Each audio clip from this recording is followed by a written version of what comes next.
I know it's following me. I can feel it.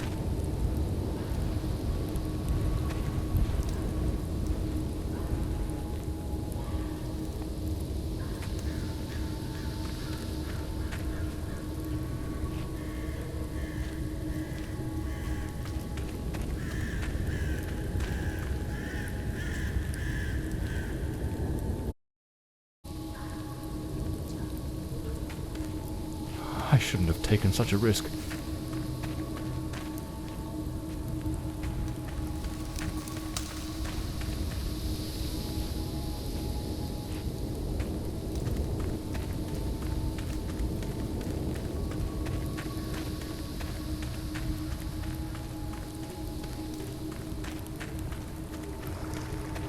That sound. It's coming from the river.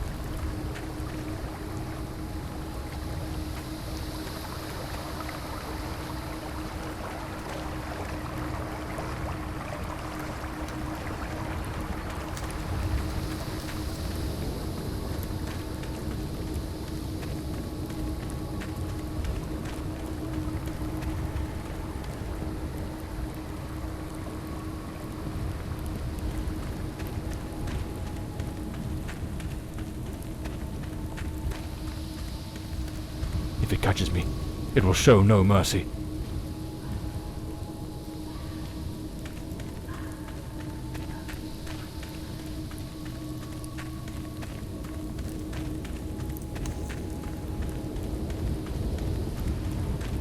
I know it's hidden somewhere in this forest.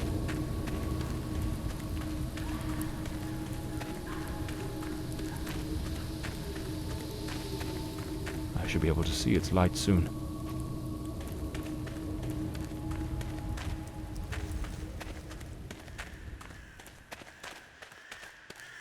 At last, I can gather my strength and plan how to face that monstrous thing.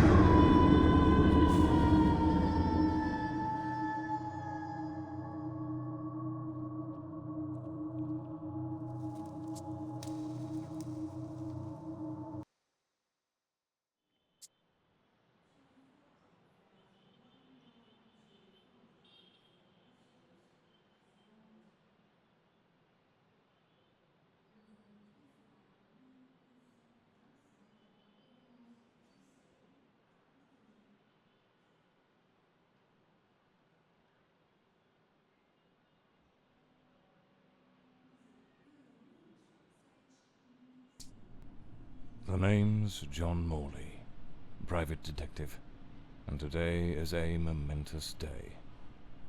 After enduring the most exquisite tortures at the hands of those blasted nurses, and being pumped full of enough medicine to fell an ox, today I'm finally free. Who would have thought that the case of the Red Shoes murder would end the way it did? A stormy night, soaked to the skin, wrestling that brainless killer on a rooftop. Then a slip and a 5-story plunge. It appears you're awake at last. We had considerable difficulty rousing you earlier this morning, so I deemed it best to let you rest a while longer. I bring you good news. The latest test results are favourable, and the doctor has authorised your discharge. You are now officially ready to go. I have placed your belongings on the table. Oh, and a lady stopped by this morning with some clothes from the dry cleaner.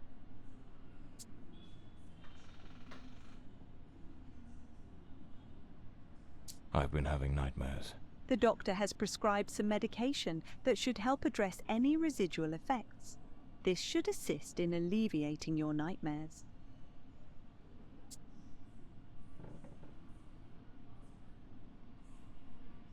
My belongings? I thought everything was already in the room. There are a few valuables and some coins we kept for safekeeping. They are in the box on the table.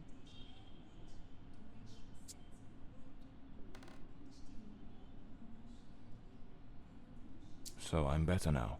Yes, you are much improved. Both your physical and psychological assessments have been satisfactory, and there are no impediments to your returning to your normal life. A woman brought my clothes from the dry cleaner. Was it Penny? I couldn't say. She arrived quite early, before my shift began. I've placed the garments in the wardrobe to keep them from getting wrinkled. Now, if you'll excuse me, I have other patients to attend to. I wish you all the best.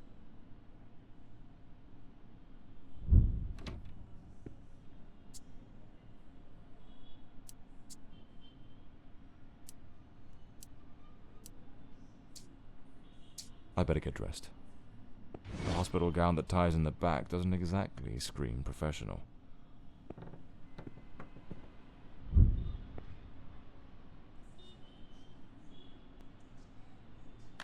Blimey, what a fool I took onto that rain-soaked pavement.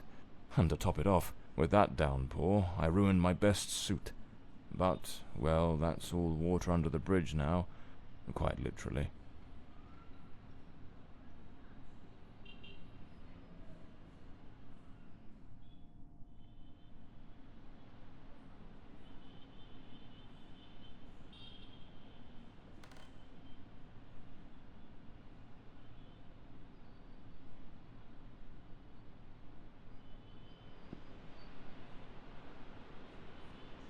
This note's from Penny, my secretary. She must have left it here a few days ago while I was still under observation.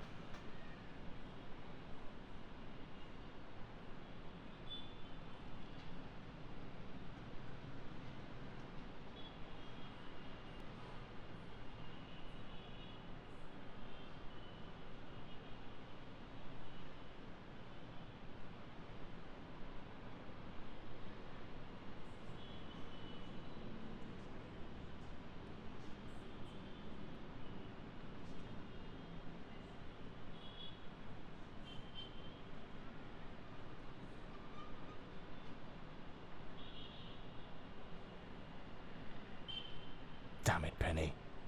I don't blame her, though. I'm a right mess. I've managed to lose the only two things that kept me grounded. Her sound advice, always spot on, and the faint hope that she might dump Peter and give me a chance. Blimey, it's nearly noon. I must have lost track of time in those blasted nightmares.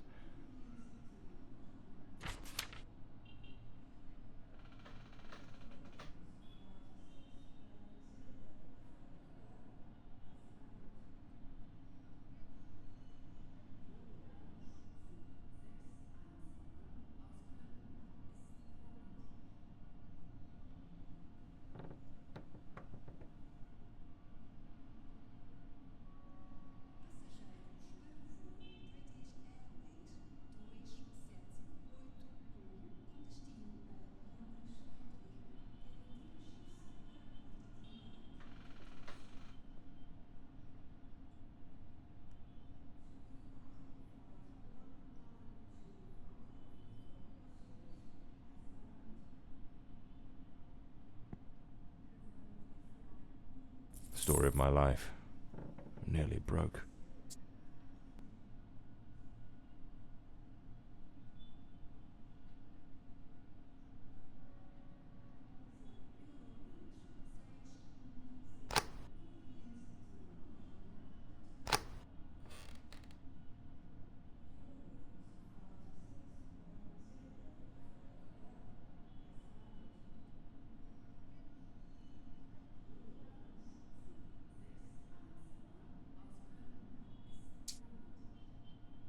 That's me, the bloodhound Morley.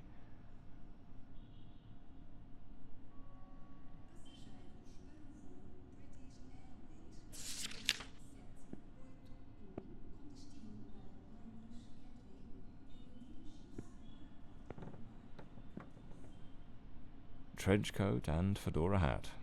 Every detective's must have.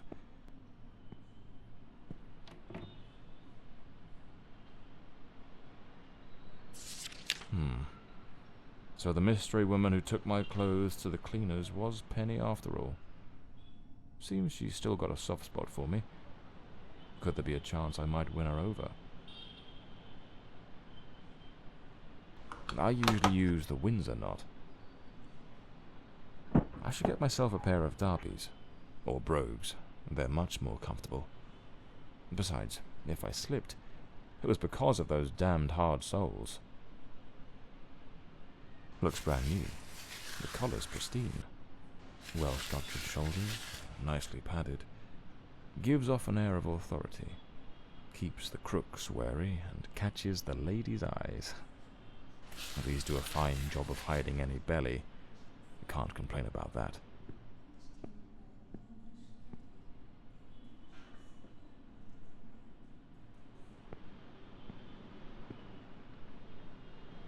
Rainy and overcast. Typical London weather.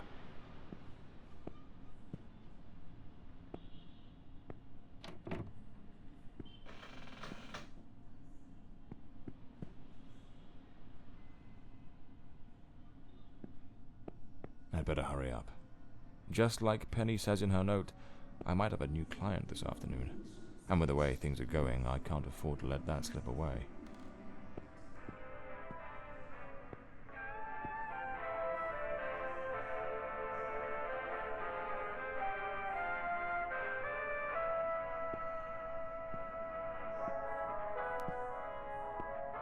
All right, let's get moving.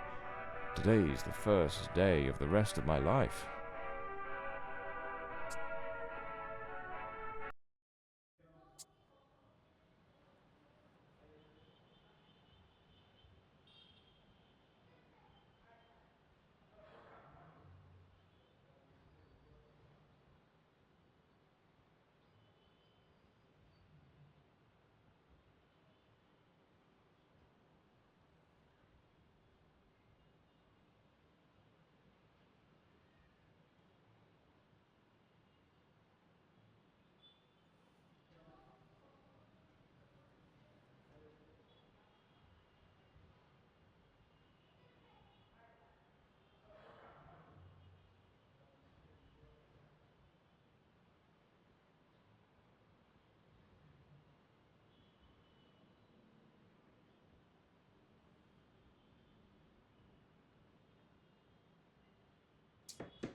Back again. Feels like stepping into a forgotten paradise.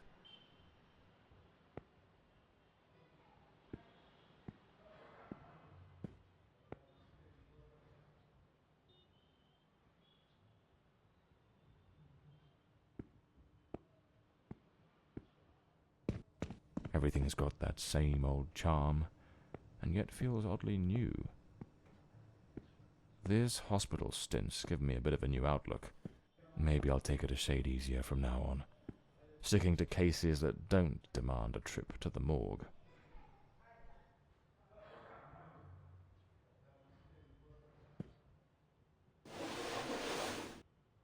Here they are, Penny's keys, just like it says in her note.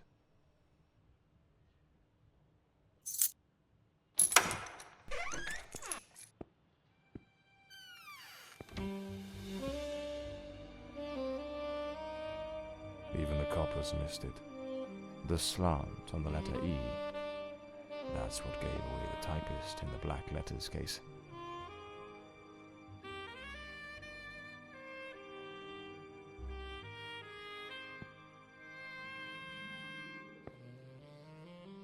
Penny's desk. I ought to give her a ring and try to sweet talk her into coming back. So this is Peter. That smug grin's got "Punch Me" written all over it.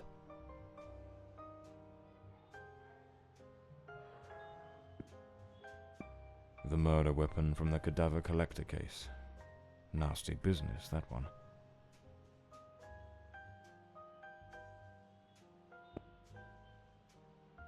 The case of the Red Shoes murder.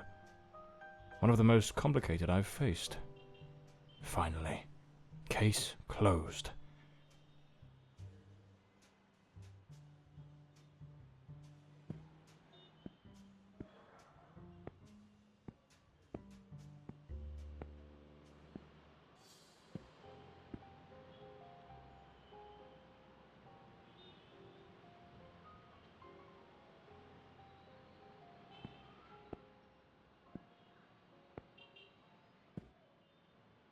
This one's a favorite.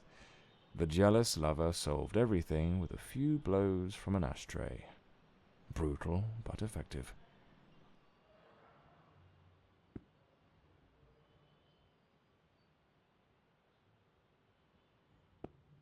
My files. Cases, clients, debts. Too many debts. This case is worth its weight in gold. Everything you need for a portable lab. The umbrella with a bullet hole. Souvenir from the marksman case. Nearly lost my hat on that one.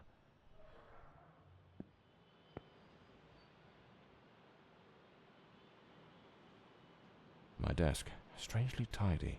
Normally it's buried under papers, notes, bits of evidence. Penny must have wanted to leave everything spick and span before she walked out on me. Another one of my cards. But this one has my last name circled.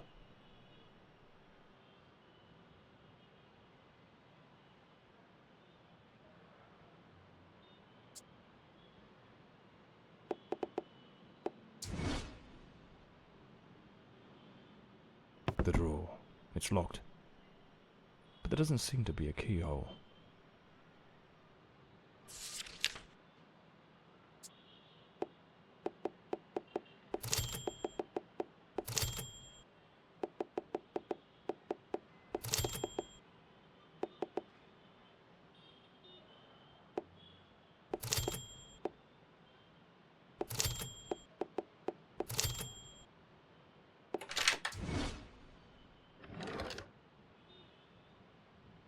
My Smith & Wesson, in perfect condition.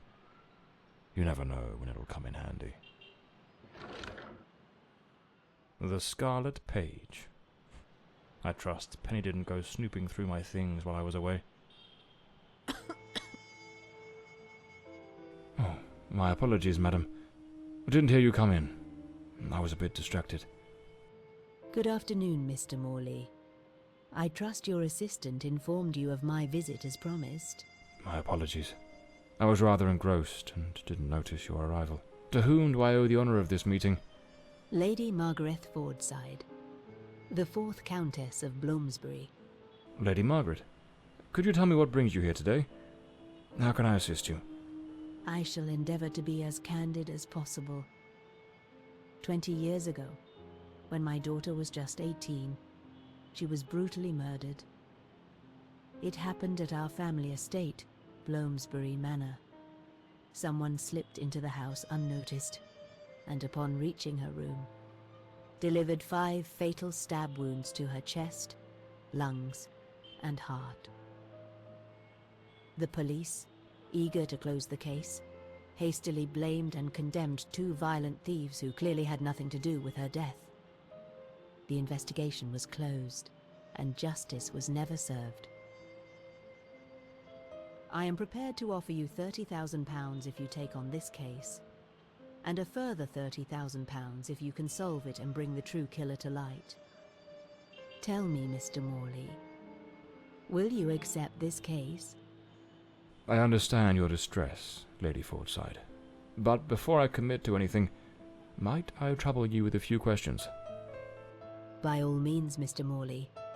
Ask whatever you must.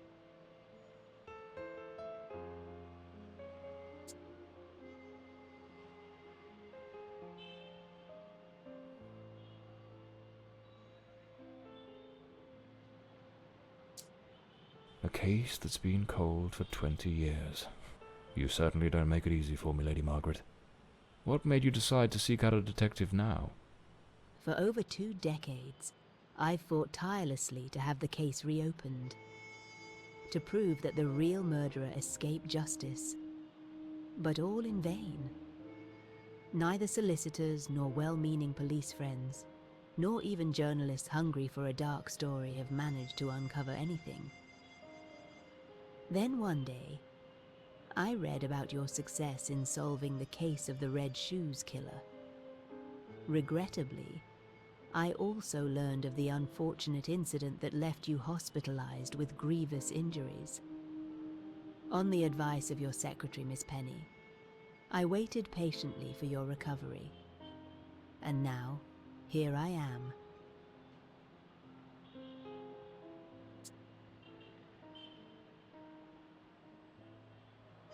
Tell me about Bloomsbury Manor. Do you still reside there? After Elodie's death, I abandoned the estate. I couldn't bear to remain there, to live within those walls. Even now, when I visit the manor, it still feels as though I can hear her footsteps echoing through the halls, her voice humming that old melody, the delusions of an old woman who has mourned her daughter for far too long, Mr. Morley. No mother should ever have to bury her child.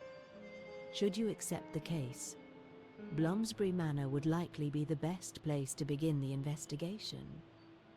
I shall not impede your work, as I now reside at Bedford Square, in the heart of the city.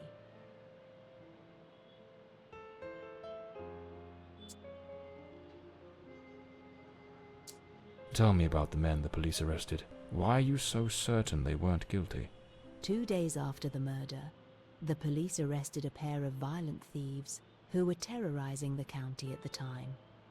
Though they swore their innocence in my daughter Elodie's death, their criminal record completely undermined their defense.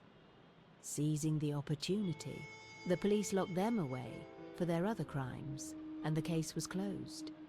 But what has always struck me as suspicious is that nothing was stolen on the night my Elodie was killed. If those thieves were truly the culprits, why would they murder her and then leave without taking a single piece of silver? It doesn't add up, Mr. Morley.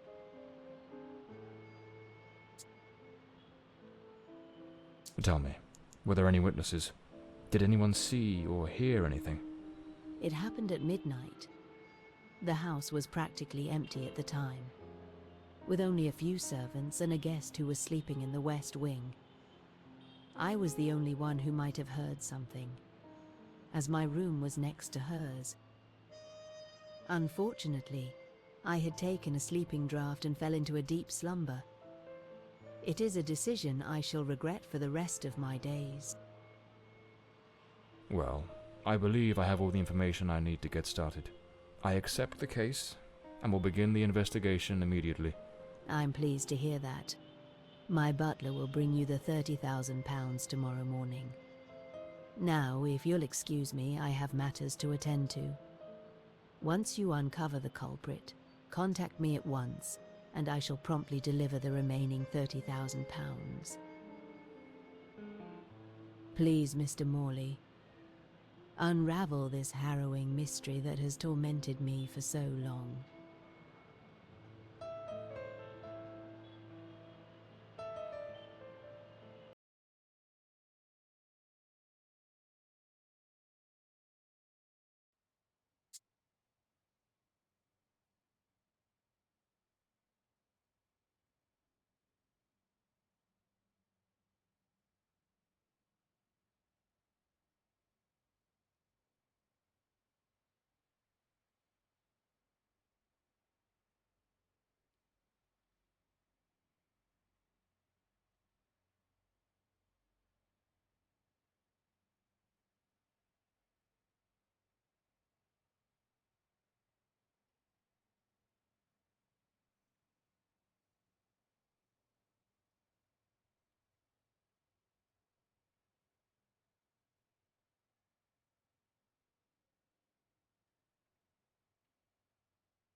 As I made my way through the dense forest path, a haunting silence enveloped the air. It was as though the very night of the crime still lingered here, shrouded in an eerie calm. The manor stood before me, its facade as inscrutable as the shadows that danced in the moonlight. Every step I took felt like a step deeper into the heart of a mystery that refused to be forgotten.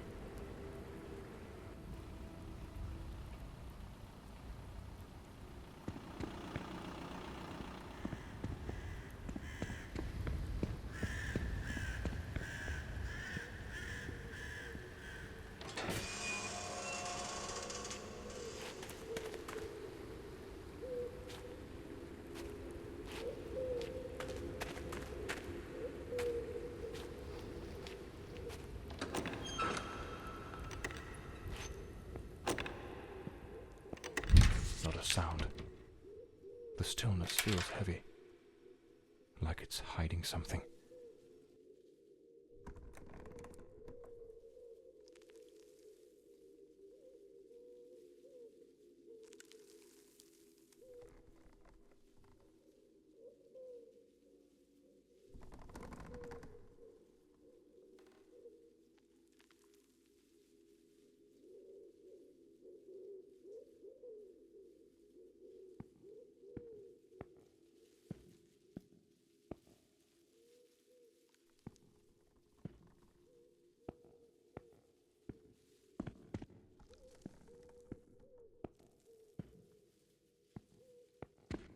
The door's chained up with a padlock. Looks like I'll need to find the key.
It seems Elodie had a passion for art, but her style wasn't exactly well received. Disturbing from the looks of it. A blue moon, fitting for a place haunted by its own secrets. Looks like the Countess left this for me. It could be useful for getting around the place.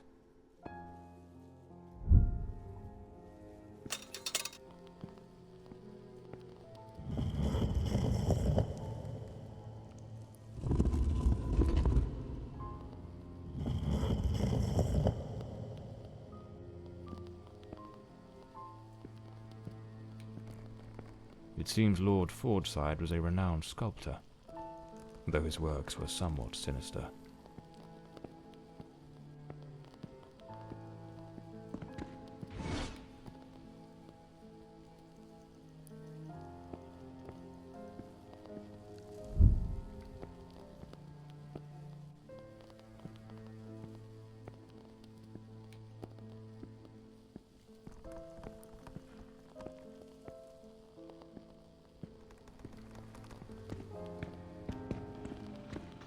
Looks like this is the Fordside family book, showing some of their ancestors.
So, the housekeeper left a note for the Countess, asking her to meet here on the day of the murder.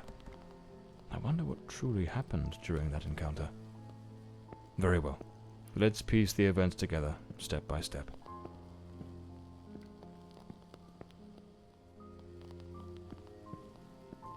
A globe resting in a beautiful wooden stand.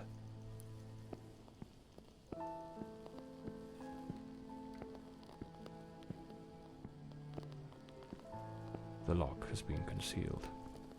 This door must open by some other means.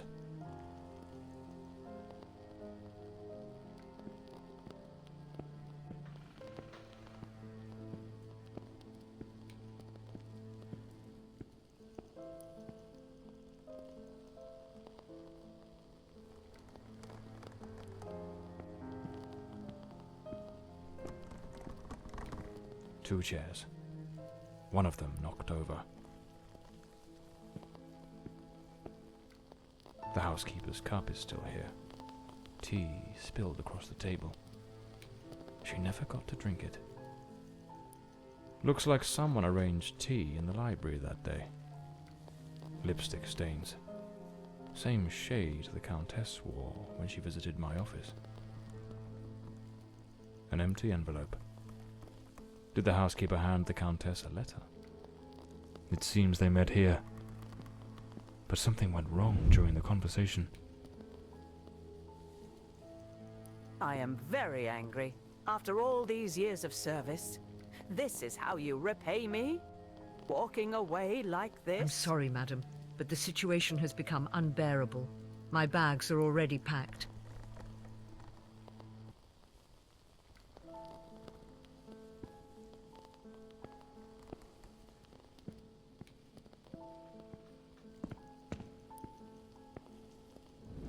The Countess threw the housekeeper out in a fit of rage. In her haste, the housekeeper forgot one of her bags. What was it that unsettled the housekeeper enough to abandon her post so suddenly?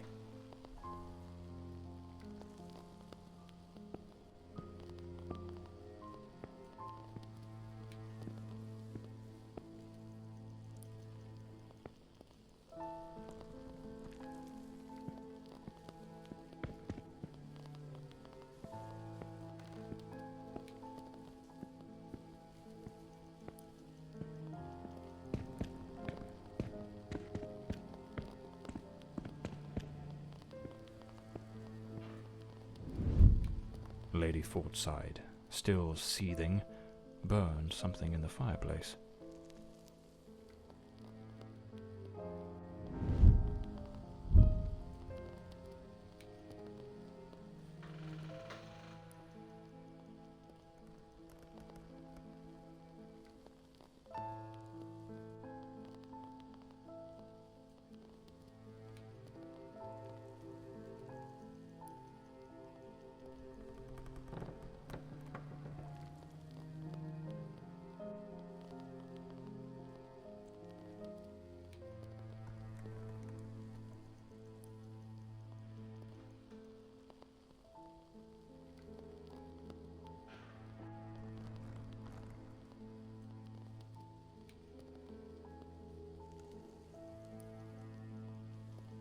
The housekeeper resigned.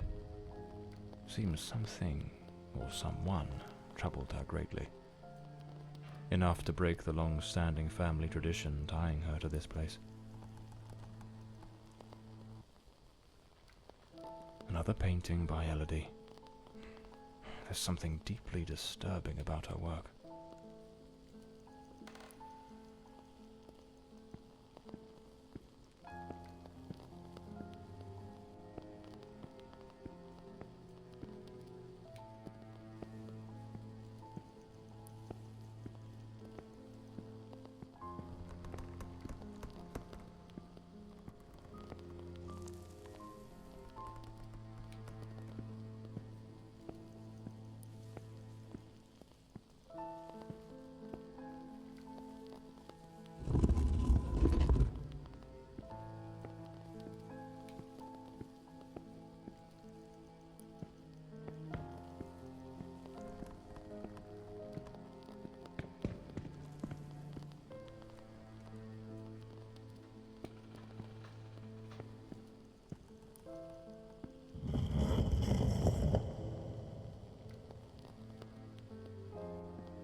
The Fordside family crest, a rampant dragon, a time-honoured symbol across European heraldry, particularly among the English and the Welsh.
This must have been some sort of private study for the Countess.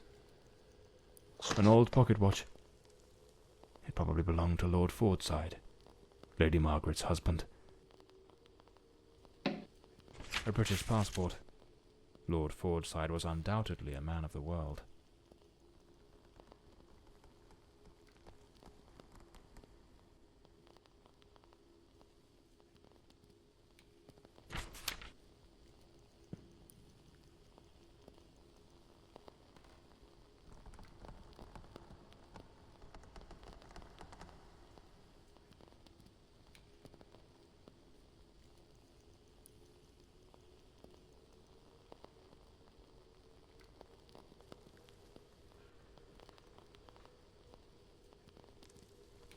Elodie was committed to a psychiatric facility, but she supposedly recovered from whatever ailed her. This looks like the key to the main hall. Could be my way into the heart of the house.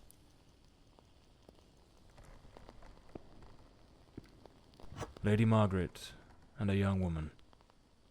I suppose it's Elodie. They look happy. It was undoubtedly a better time.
They look happy. It was undoubtedly a better time.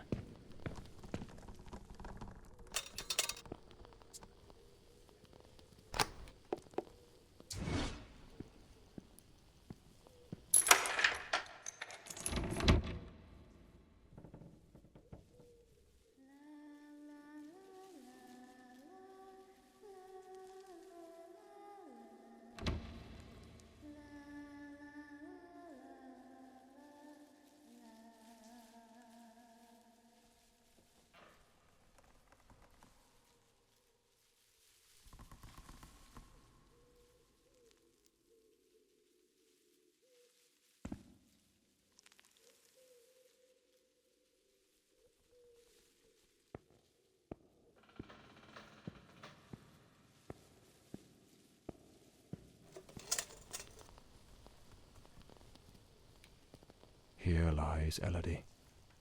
Rest eternally, beloved daughter, beneath the tree that once watched you grow. So this is where Elodie is buried.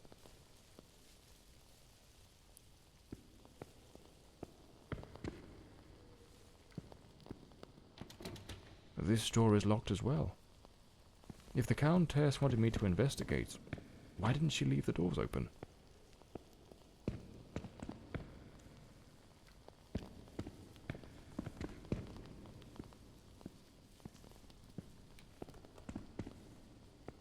Layers of dried oil paint, left untouched for 20 years. It's as if time stopped the moment Elodie laid down her brush. Feels like the room's holding its breath, waiting for something to stir. The grand ship on the open sea.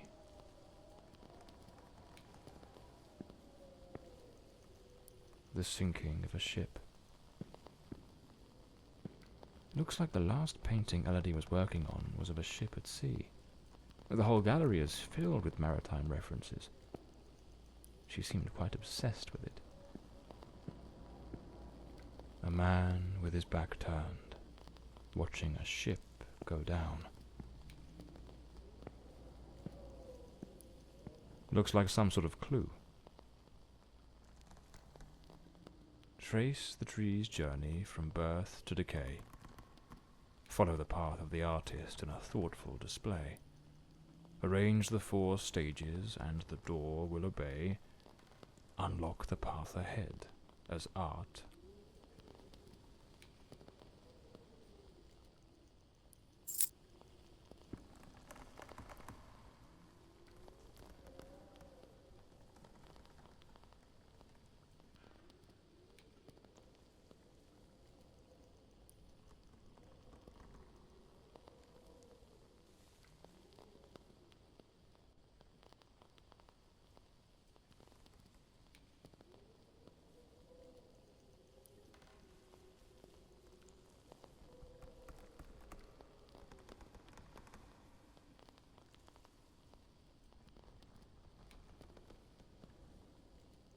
Lady Margaret took special care to secure the house, restricting access to certain areas.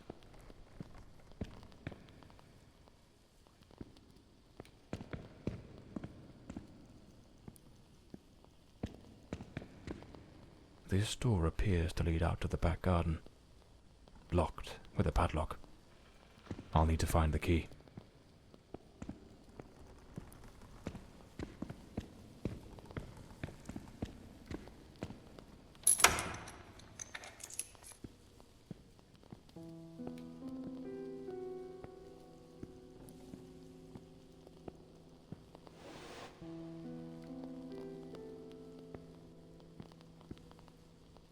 Some of these paintings are really dark and sinister.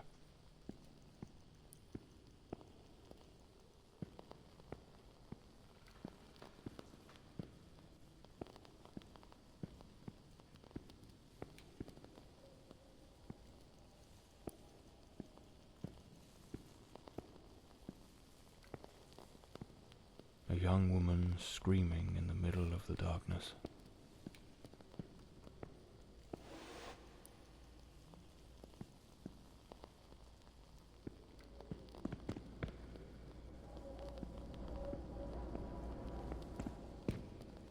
Those poor souls.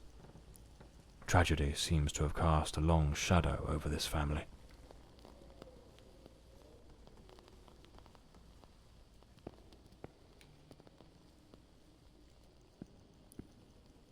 Locked, as expected.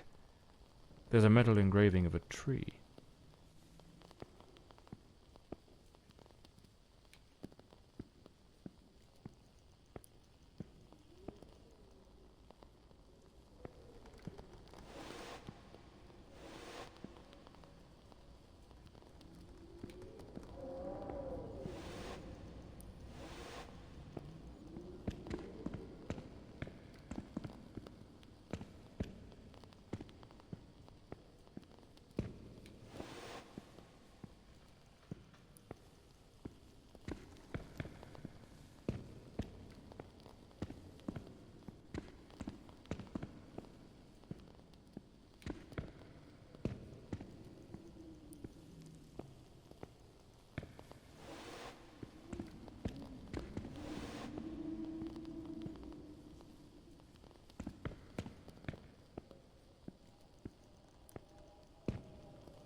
This looks like Elodie's diary. Let's see what her last entries reveal.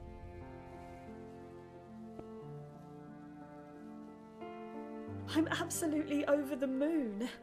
Walter has written to say he is coming.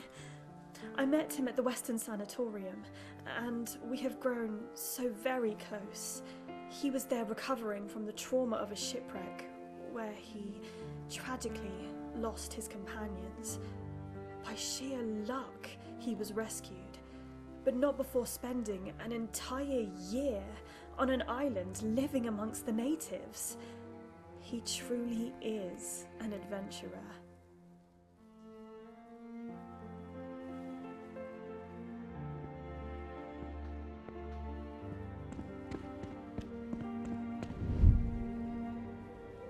I'm so happy. Walter has finally arrived. I must admit, I am utterly captivated by him. I invited him to visit, and he gave me his word he wouldn't fail to come as soon as he was able to leave. And now he's finally here. I can scarcely contain my joy. It feels as though all the darkness has faded away.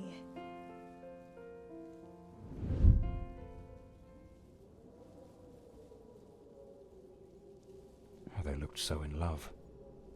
So happy. I wonder what became of Walter after Elodie died.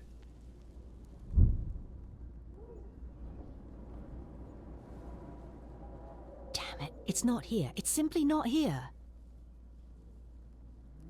This must be the Countess's handwriting. What looks like a commercial seaman's yearbook, listing ships and their crews. It's open to the pages under S.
A boarded-up door.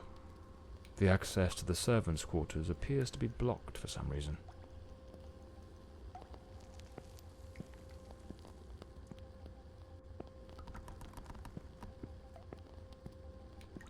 Something definitely happened here.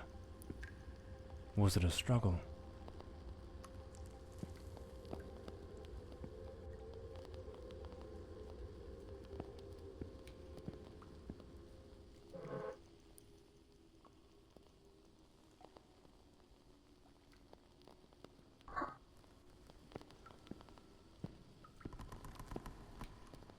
Some of these tools have been bent, likely trampled over. A silver knife is missing, and it's nowhere to be found. Likely taken by the same person who caused all this destruction.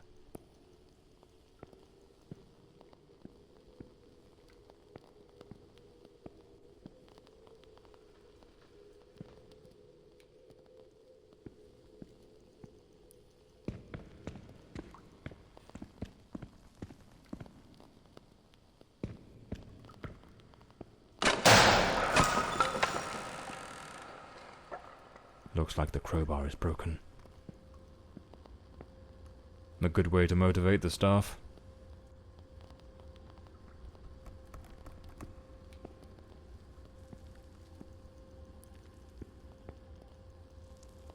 A backgammon board. One of the oldest board games.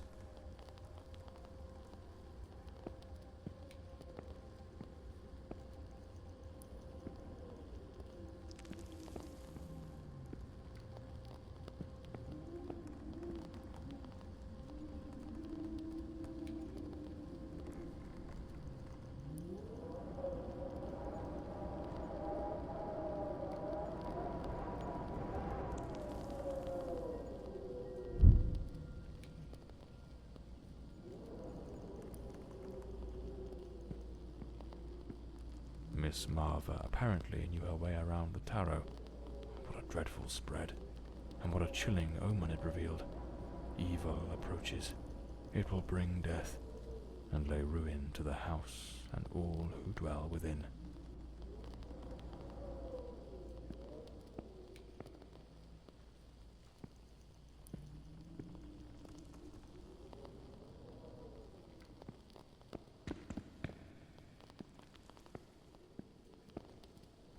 A doll pierced with an awl. A warning? The young maid was an avid fan of actor Valentin Rudolph. What a collection of posters from his films.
No doubt.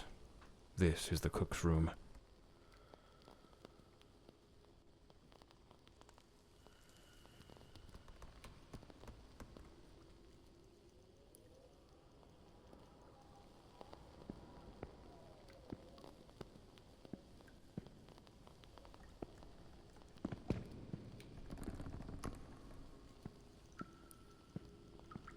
Lady Margaret, after the death of her daughter, dismissed the staff and left the mansion.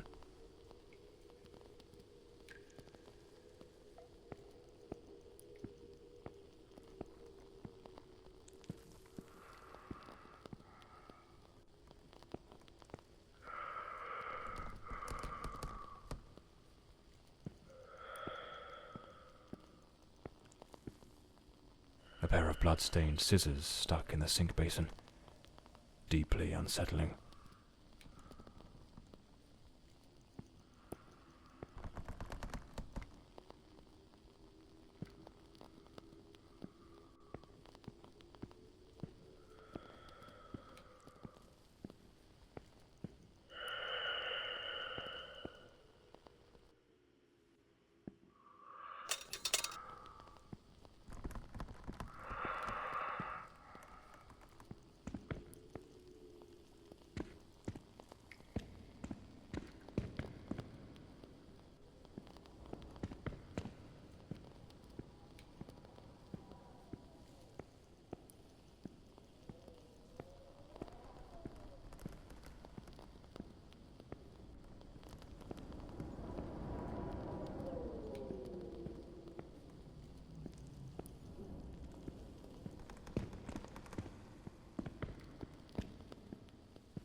there's someone else in the house.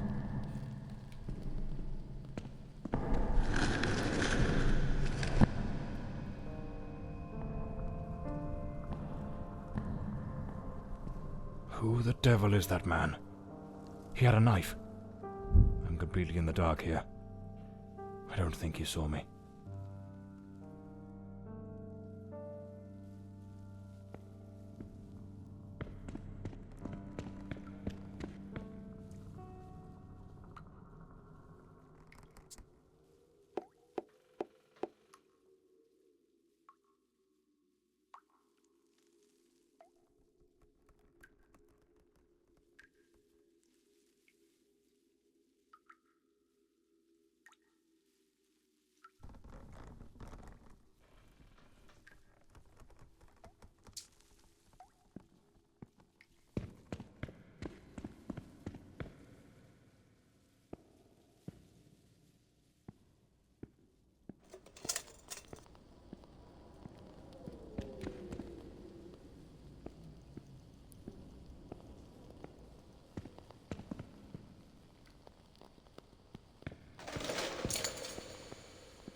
Another boarded-up door.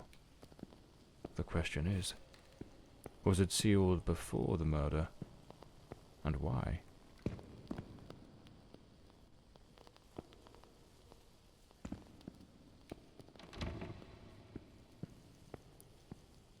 This must be Walter Brandon's room. A model ship. Mr. Brandon must have felt a deep yearning for the sea.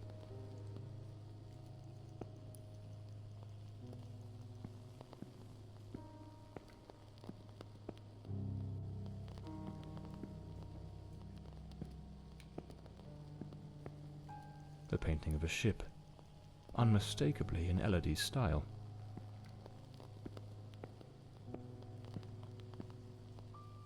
An empty bottle. It smells of good rum. A compass and a sextant, tools of a sailor. The diary of Walter Brandon. Perhaps it holds some clues about who he was, and what his involvement in this case might be.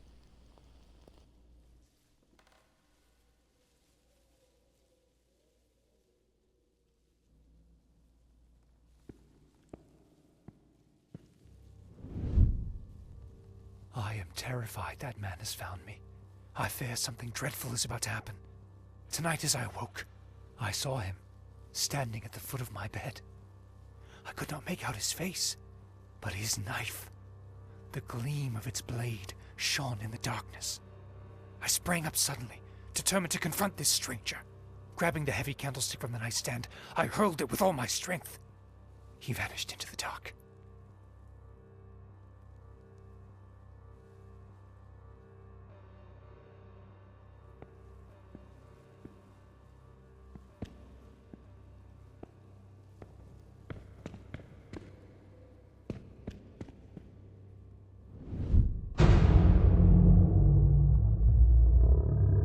Coming here was a grave mistake. He has followed me, watching and lurking in dark corners, waiting to surprise me. I dare not tell Elodie. She would think the one thing I dread most for her to believe. I see him again from the window, watching me.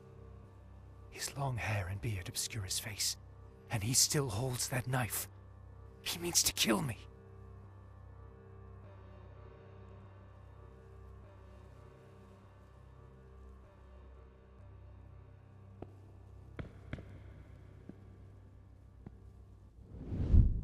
I am losing my faculties.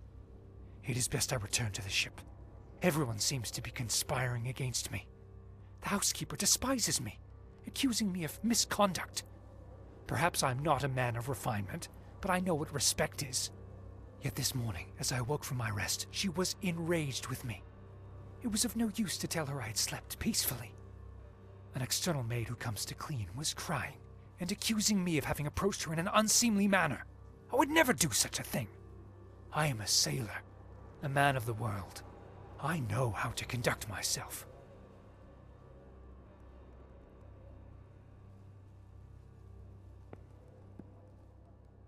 The last entry in the diary, dated the very night of the murder.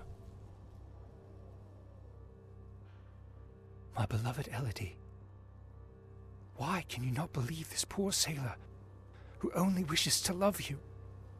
I have left everything behind. My ship, the sea, all my world, just to be by your side as you asked me to. Damn it. I can hear the man with the knife coming up the stairs from the hall. I need to hide. Walter was terrified. What in the devil was happening here? It seems this trunk was all Walter owned. I should take a look at it.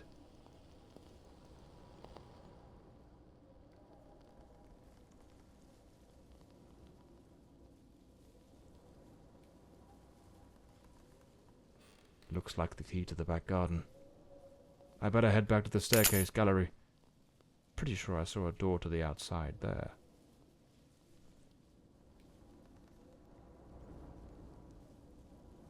A photograph of Elodie. No doubt Walter cared for her deeply. Seems I'm not the only one with a fondness for hats.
killer likely fled through the rear door of the house.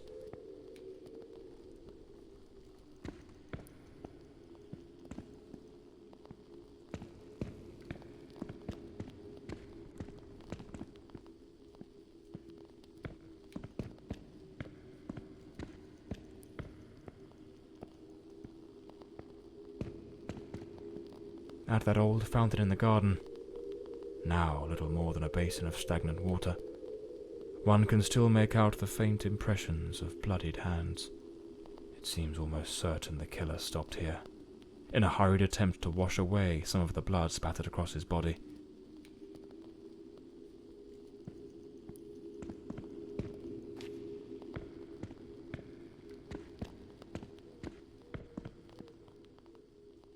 The gate still bears the macabre traces of that old tragedy, like a silent witness, pointing to the path taken by that murderous beast as he fled.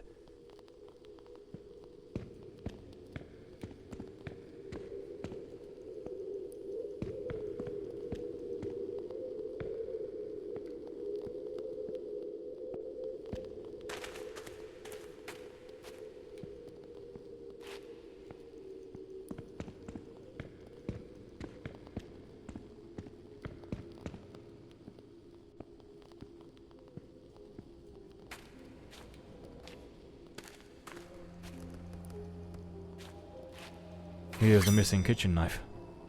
Undoubtedly the murder weapon.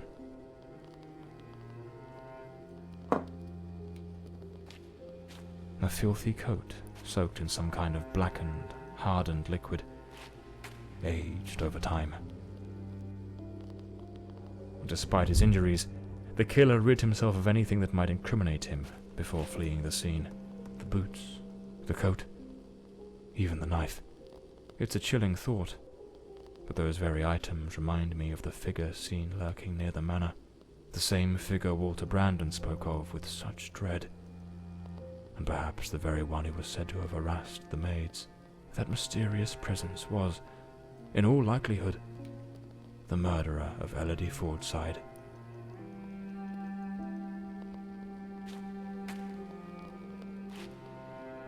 This ought to do the trick for that boarded-up room upstairs, just by Walter Brandon's room.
A sharpening wheel. Lord Fordside likely crafted his own chisels. Unlabeled liquor bottles. The damp and the passing years have likely worn away whatever once marked them. There's a distinct scent of wormwood, the plant at the heart of absinthe. Thujone, its active compound, could provoke hallucinations. Visions said to come straight from the goddess Artemis herself. Lord Fordside was a gifted artist, no doubt, but his work betrayed a dark and tormented soul.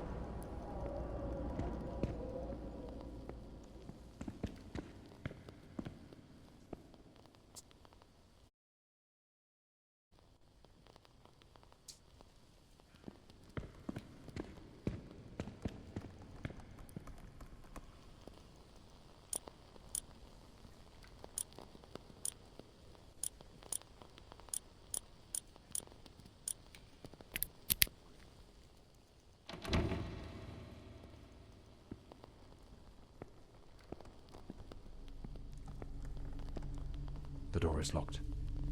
I'll need to find the key.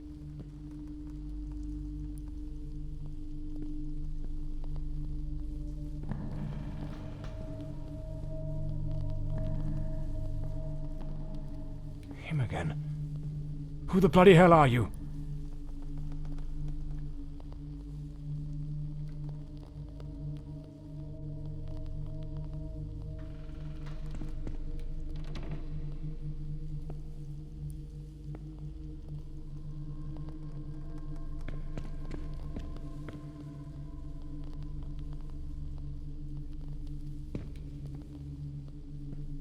This room looks like it belongs to a woman. Lady Margaret, perhaps? It's a damn fine bottle of wine. No one in their right mind would open a vintage like this and leave it abandoned, unless something rather urgent interrupted the evening. Seems Lady Margaret was reading in the chair that evening. The book's still open, right where she left it.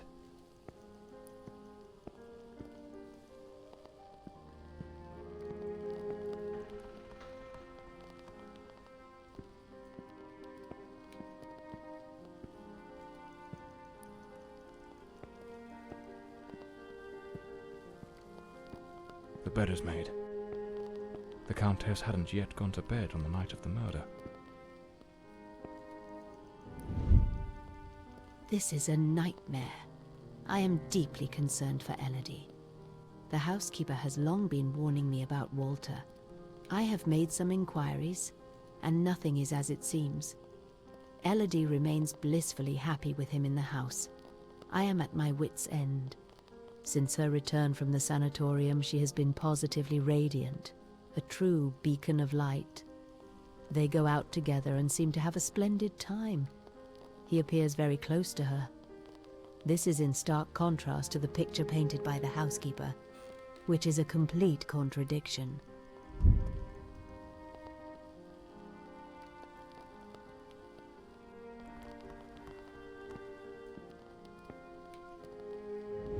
Last night I heard him scream. He seemed to be in the throes of a panic attack. I approached on tiptoe to the guest quarters, and then suddenly I was struck with terror. An insane, maniacal laughter echoed through the night. It did not sound like him. The following morning, Walter and Elodie went out to sail on the pond. Everything appeared normal, and he was the most charming he has ever been.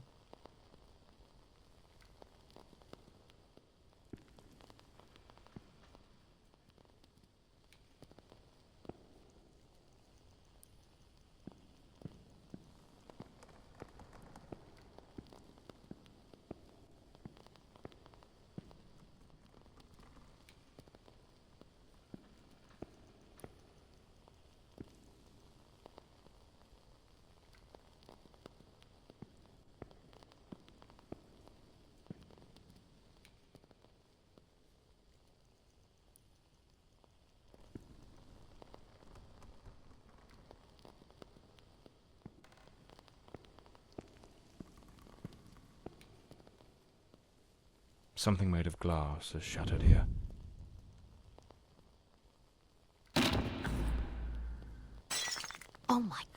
is that noise? It's coming from Elodie's room.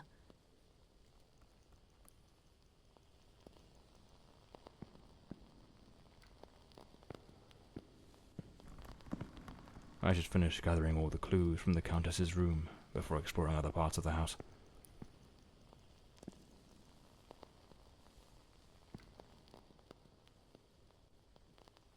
The fireplace tools, all knocked over on the floor, and unless my eyes deceive me, the poker appears to be missing. Oh my God, Elodie! Lady Margaret, quite agitated, grabbed the fireplace poker and rushed toward Elodie's room.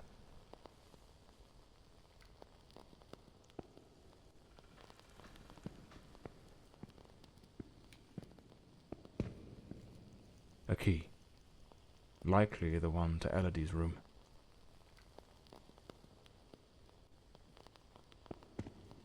Lady Margaret lied to me. She hadn't taken any sleeping draught that night. She could have heard the attack and rushed to see what was happening. Why did she hide this from me? The more I investigate, the more convoluted it all seems. I should head to Elodie's room to search for answers.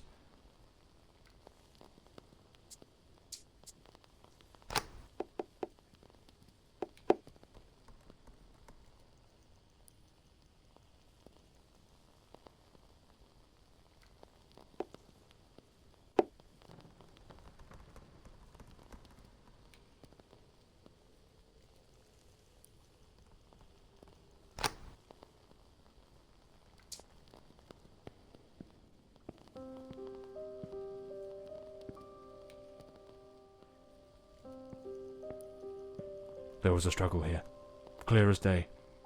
Not a clean break-in. The killer wasn't subtle. Photograph of Elodie Fordside and Walter Brandon. If my memory serves me right, it looks like it was taken at Westland Asylum.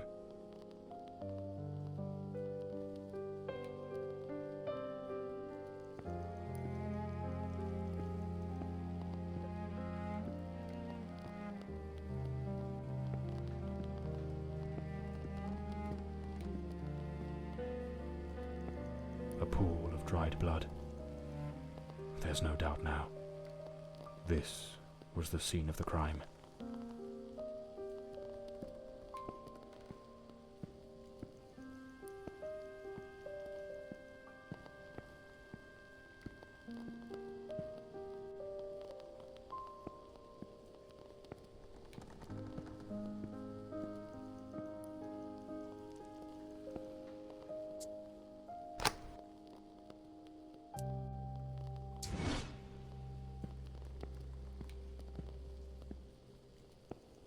A rag doll, tossed on the floor.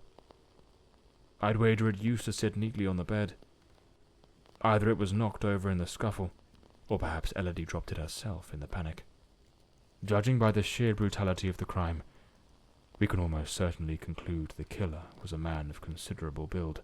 The blood-stained coat, found alongside the greenhouse knife, suggests that the mysterious figure seen loitering nearby may, in fact, be the very same individual who committed the murder. They say the killer always returns to the scene of the crime. But 20 years have passed. Why now? Let's attempt to reconstruct the events, just as they might have unfolded that night, and try to understand precisely what happened.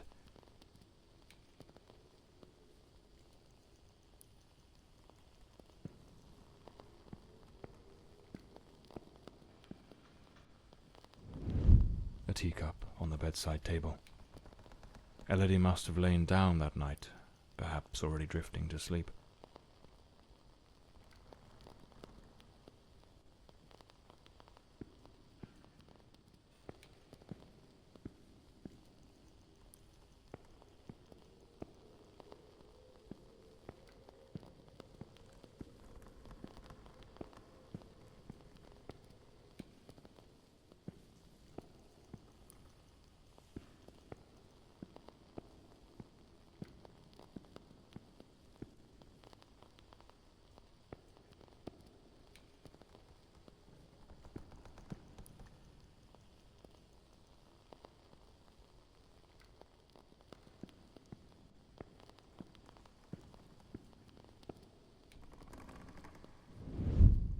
door's lock, completely broken, indicates someone forced their way into the room, likely startling Elodie awake.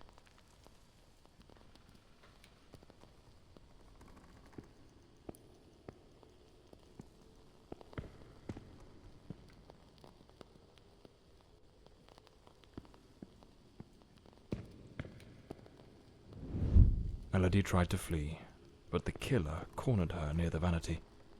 She lost her balance and fell, breaking the dresser and chair.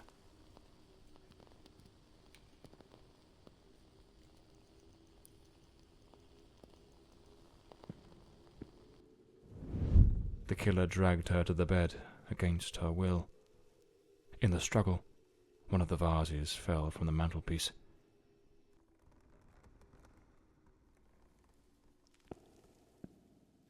On the bed, the killer stabbed her mercilessly, again and again, staining the sheets with blood.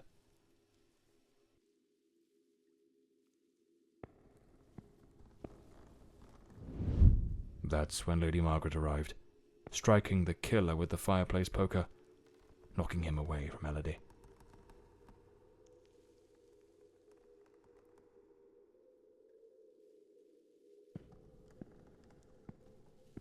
Wounded, the killer fled the scene, but it was already too late.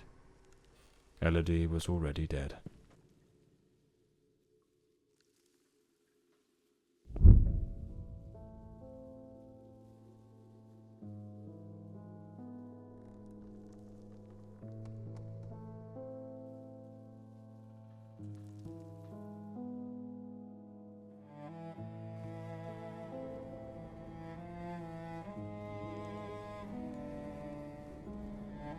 The old Bloomsbury mansion. It choked my thoughts. It had that kind of sadness that seeps into your bones like old damp, and that sudden abandonment, so clear before my eyes, looked like a sinister time capsule.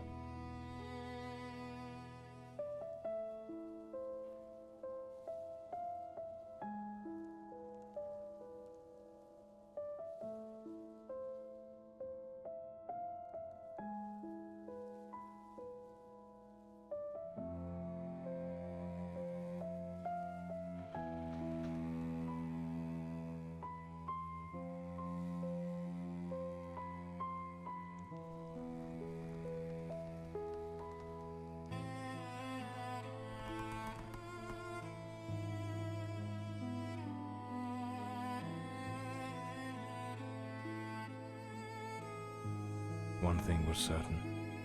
My next move was to dig up answers about the man with the knife, and about Walter Brandon, the sailor from Westland Asylum, an old, forgotten sanatorium that, 20 years ago, was the scene of a meeting between Elodie Fordside and that Brandon fellow.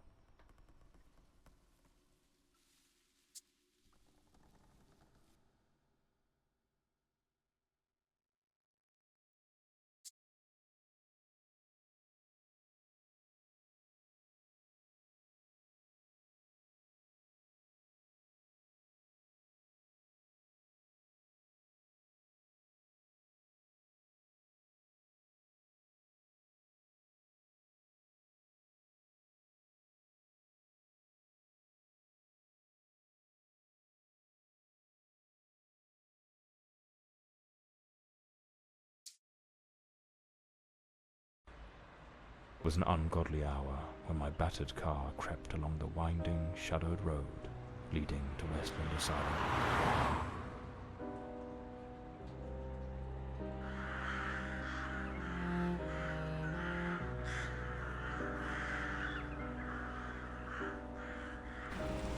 But what I found upon arrival was disquieting.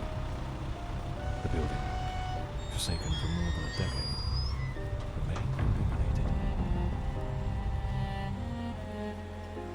Was it some ancient emergency system defying the passage of time? Or was someone waiting my arrival?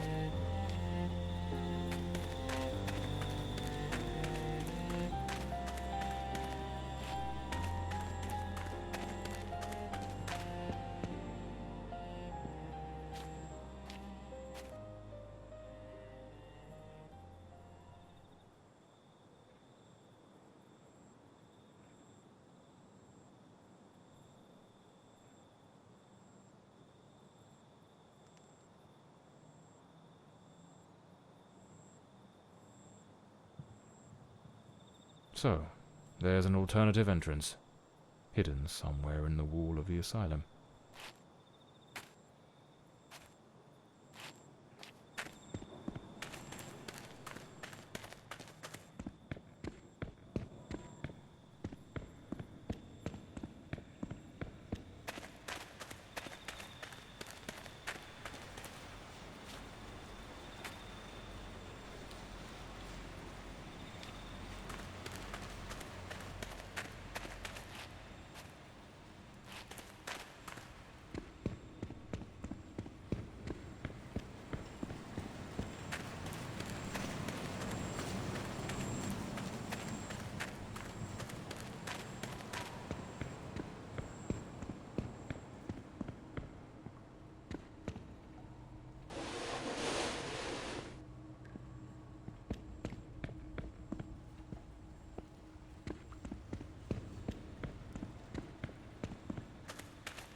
The front door, sealed shut.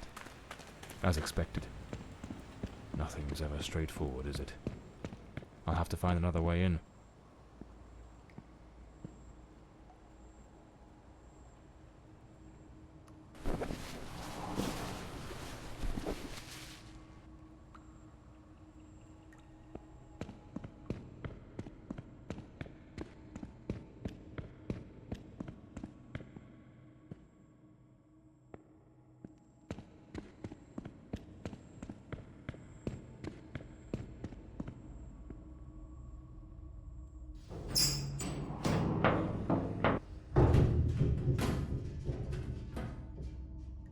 Bloody hell, it's pitch black in here. Looks like I've stumbled into what could be the kitchen.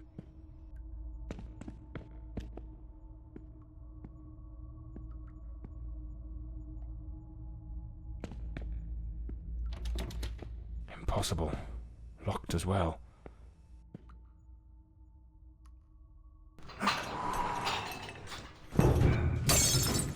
Damn it. The lantern. It's broken. I'll have to manage without it for now.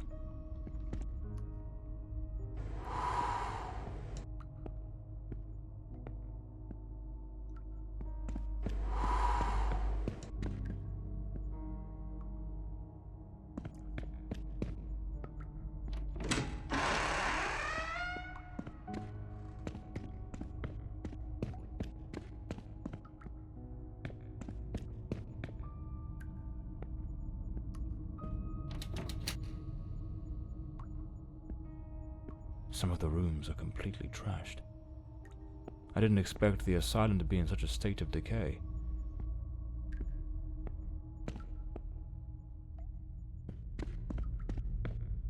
A bloody handprint. Someone injured must have leaned against this wall.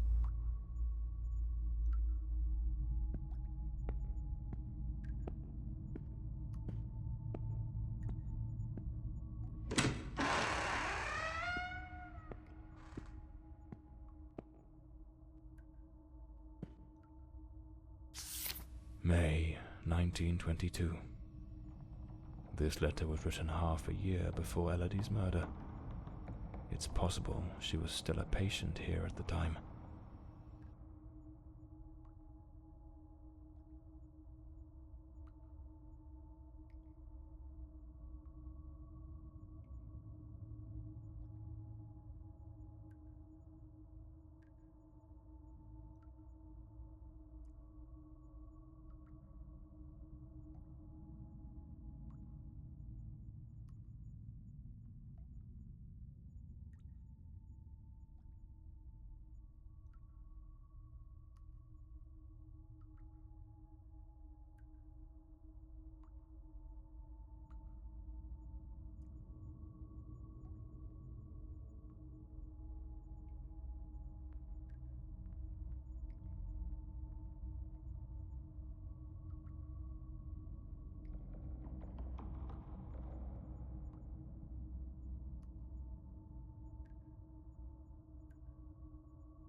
The nurses were genuinely concerned about the aggression of patient B03.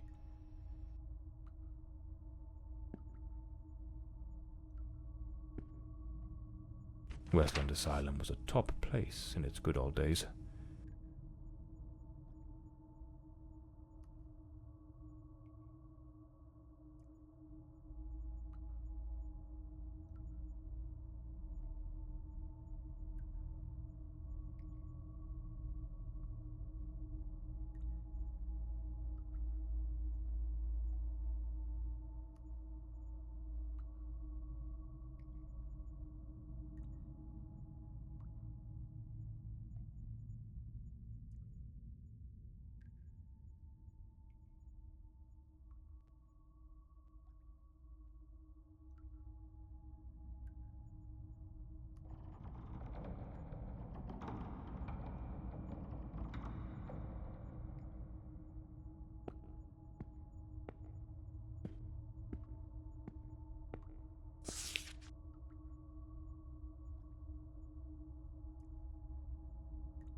The asylum was shut down 10 years ago.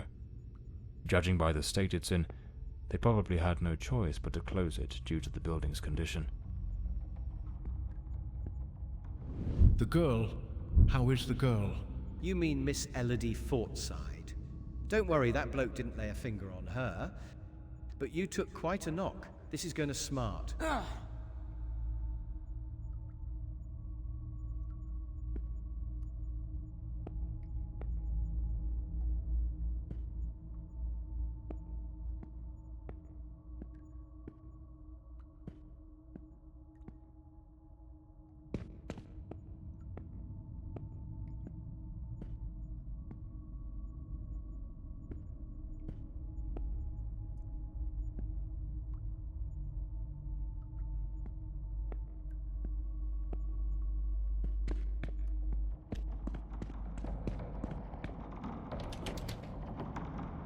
Some basic rules, but quite necessary, I must say.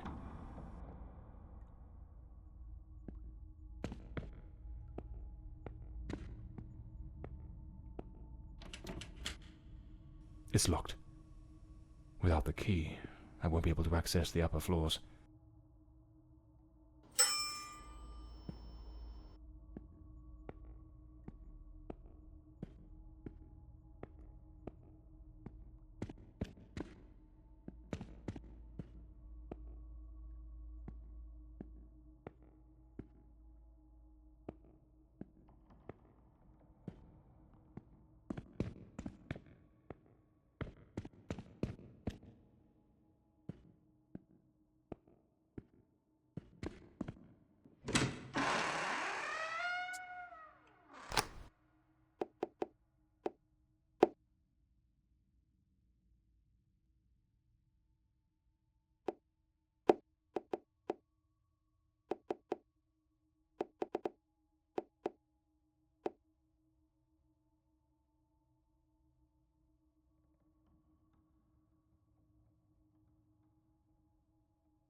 I need to find Dr. Sheridan's office.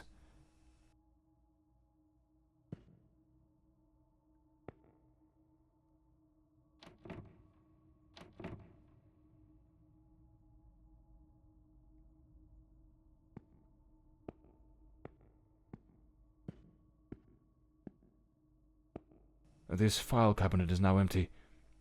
It probably held all the records of the inpatients.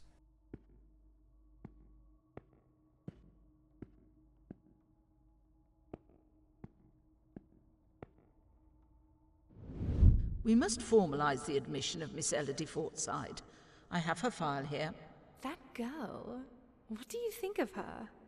I don't quite know. She seems a good girl.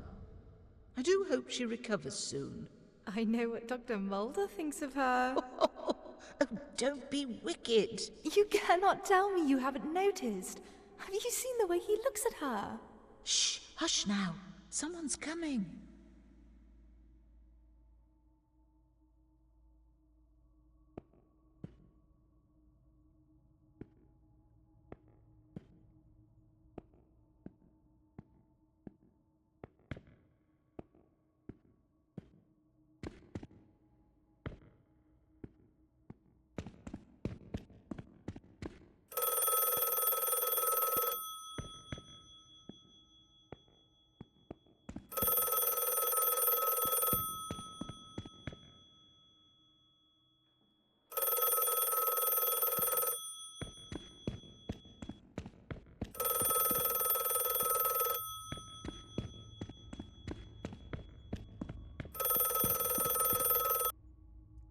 Hello? Hello? Can you hear me? Mr. Morley, is that you? Lady Margaret? Mr. Morley, I'm so relieved to hear your voice. I've been trying to reach your office, but I couldn't get through to anyone. It's awfully late at night, Lady Margaret. How on earth did you know I was at Westland Asylum? Well, I was already in bed, truth be told. But there was something on my mind. A vital detail I'd forgotten to mention. I called your office, searched for you at the mansion, and when I couldn't find you there, I assumed you might be investigating at the asylum. I see. Very resourceful of you. Now tell me, what is this detail of such importance? Oh, yes, of course. I almost forgot. You see, the truth is, I'm afraid that you're not alone. What the devil does that mean? Hello? Lady Margaret?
Is someone there? Damn it. I've got a bad feeling about this.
Internal report.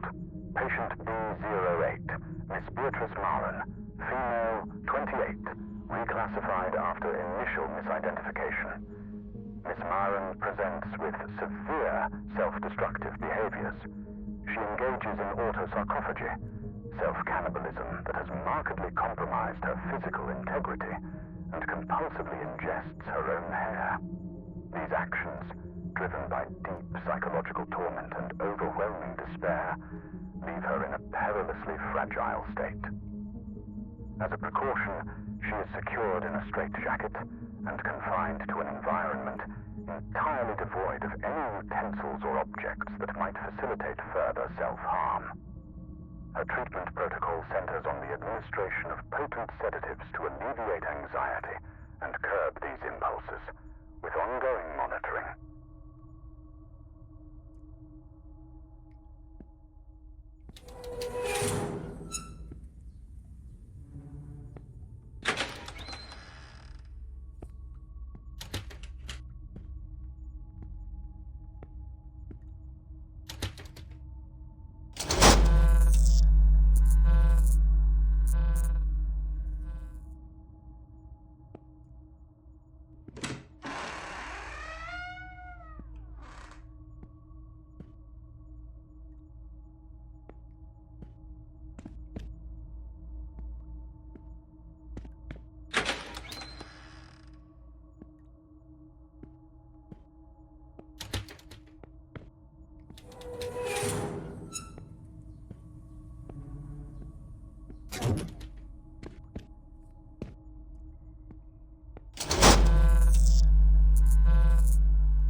Internal report. Patient B03, identity unknown. Male, early 30s. Admitted after being the cause of a series of violent incidents. The patient exhibits a disturbing duality. Episodes of unprovoked, nearly superhuman aggression, displaying raw, overwhelming physical force, and subsequent plunges into an eerie, profound apathy. His faculties appear suspended during these lulls, leaving him in a state of unnerving inertia. Due to the unpredictability of his violent outbursts, he remains confined within a reinforced cell. Treatment involves high doses of sedatives, potassium bromide or morphine, and a regimented course of electroconvulsive therapy, alongside stringent restraints, such as an anti-biting mask and, if required, an iron muzzle. Ongoing monitoring is maintained.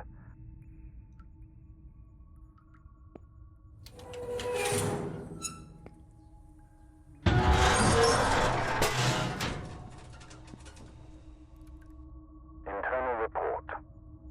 Patient B02. Mr. Norbert Clark, 45, from Sanderson, is a persistent pyromaniac whose actions have repeatedly endangered both property and life. Despite his seemingly frail build, he harbors an alarming compulsion for fire setting, a tendency exacerbated by intermittent episodes of disorganized thought and incoherent speech under duress. His unsettling, fixed gaze suggests the planning of covert schemes, amplifying his threat. To mitigate risk, he is isolated in a secure cell, thoroughly cleared of flammable materials. His management includes a regimented program of sedatives and antipsychotic medications to stabilize his manic and schizoid symptoms, with vigilant oversight maintained.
I need to hide.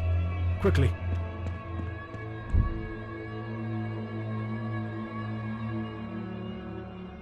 I can't hear it.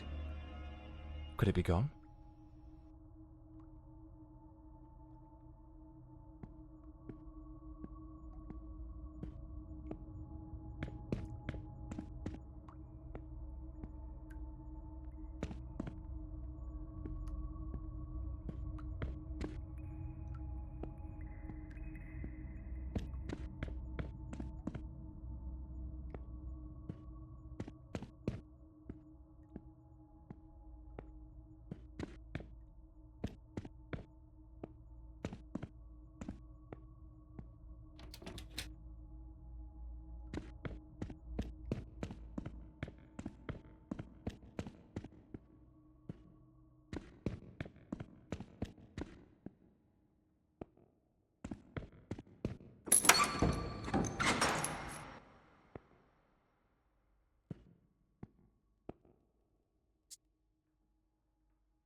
A maintenance uniform. Oddly well prepared. Not a speck of dust on it. Clean water, an apple, a bit of bread. The food's still fresh. A cigarette case, with a bit of tobacco still inside.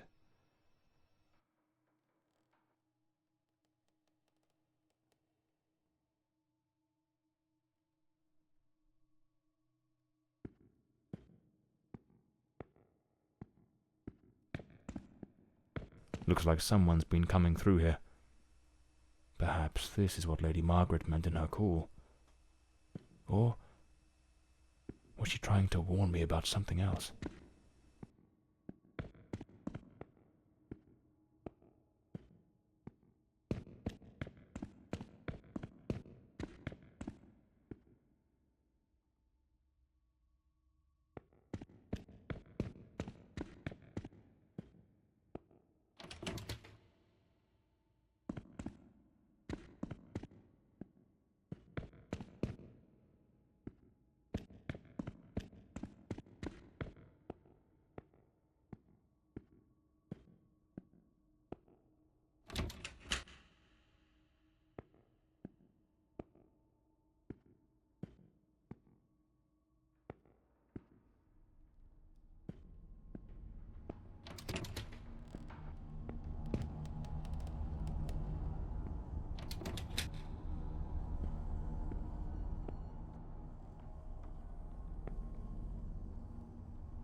I'd rather not go through there. Looks ready to cave in at any moment.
Here it is. Dr. Sheridan's office. This is where I'll find Elodie and Walter's records.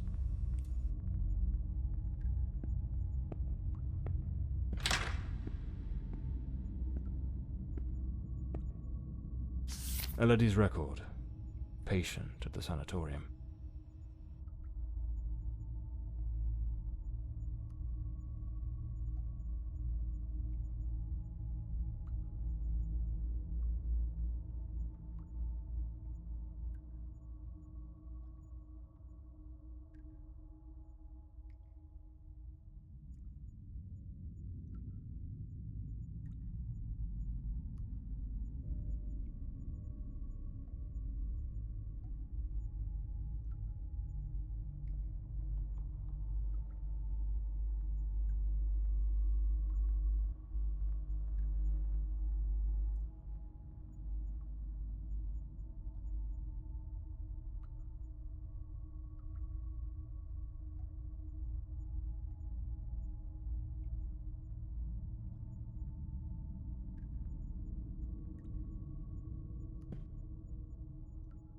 Nothing of interest here.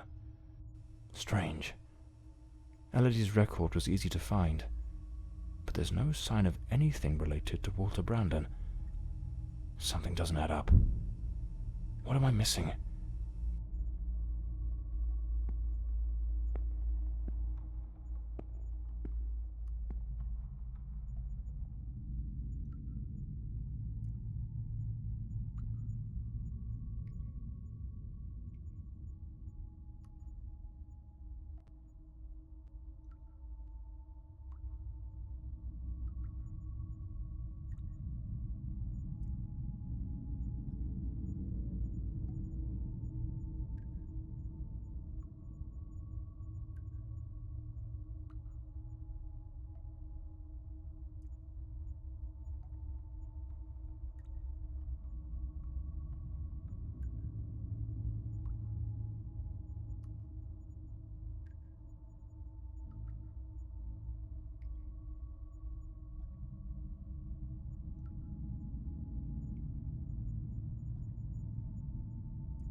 Wait. No, it can't be. There he is, in the photo. Dr. Sheddenand in the center. And right next to him, it's him. The man with the knife. That wild mane, that unkempt beard, it's unmistakable. But what's he doing here? And he's holding a book. What was that noise? Sounds like something just came crashing down.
the adventures of Walter Brandon, the intrepid captain of the Stella Maris, braving the treacherous South Seas.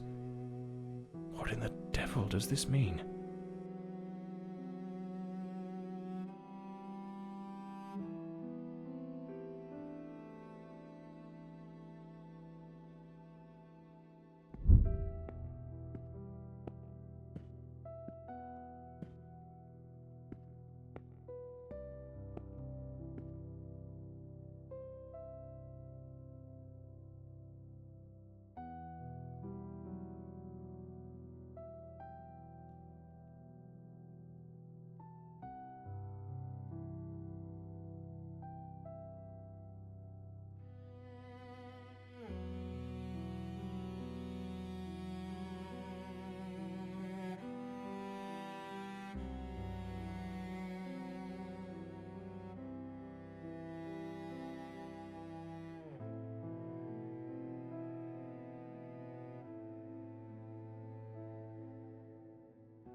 Patient recording, Elodie Fordside, February 3rd, 1922.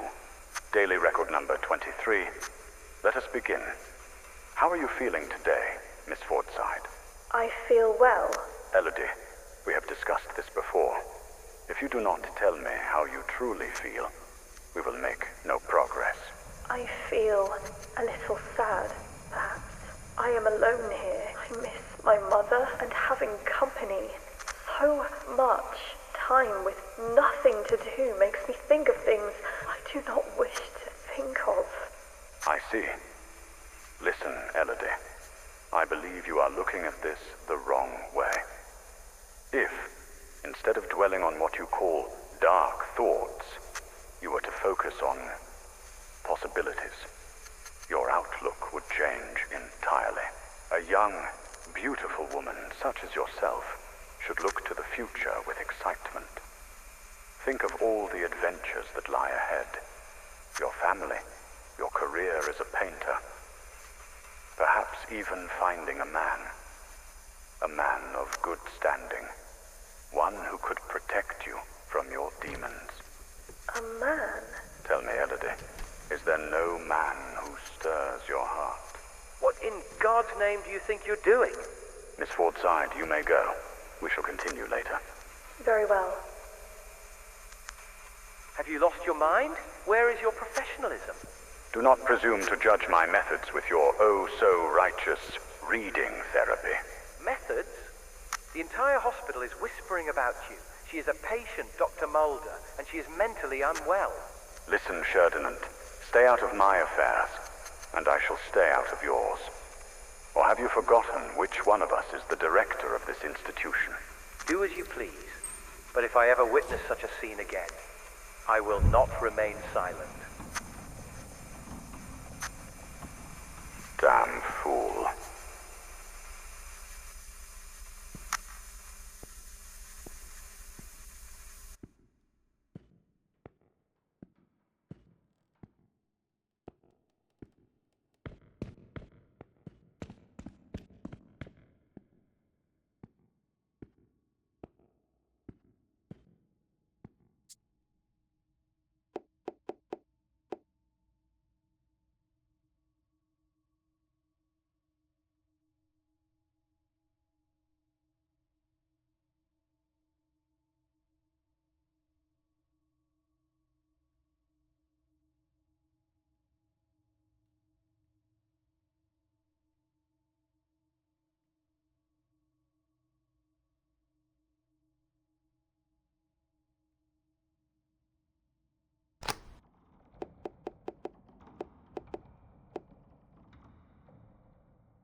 Stella Maris. That was the name of the ship captained by Walter Brandon.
This must be the...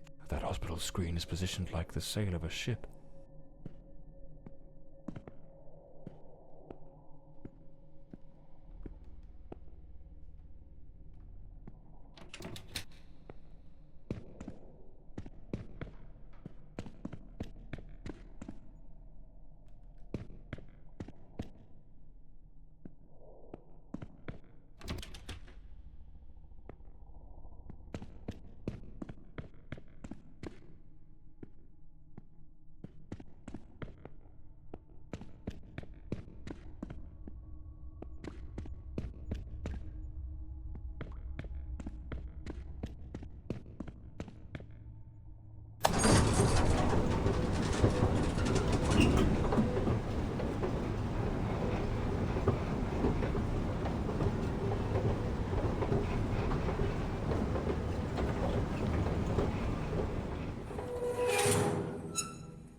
A pair of scissors and a comb. Elodie put in real effort to make him fit the mold of her ideal hero. Hair on the chair, strands on the floor. This is where the transformation took place.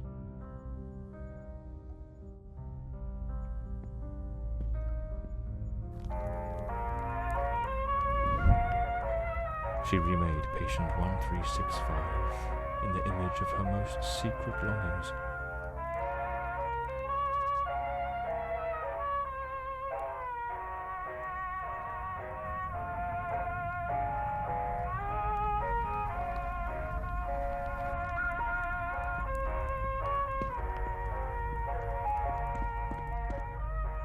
Their secret hideaway. Like two reckless teenagers, they started a romance, hidden from the prying eyes of doctors and nurses. An alarm clock.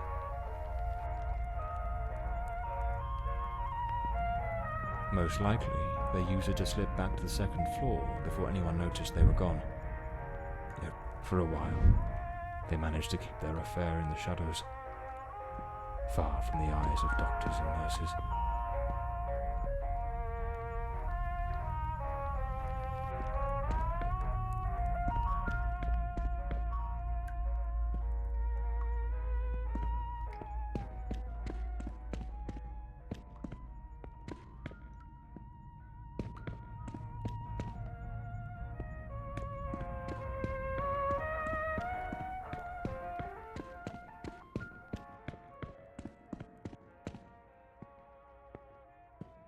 Powerful drugs for depression.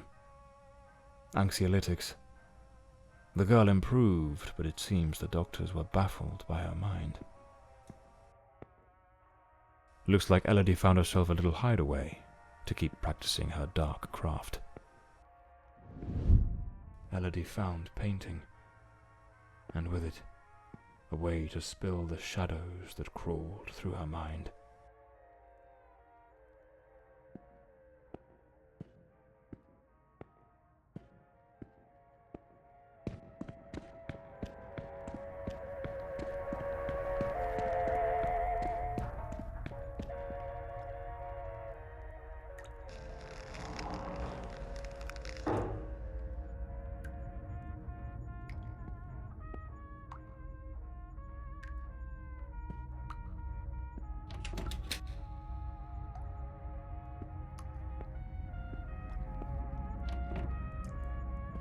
The room has been decorated to resemble some sort of island in the South Seas. Of course, I should have guessed. She pulled him into her world. Elodie created Walter Brandon.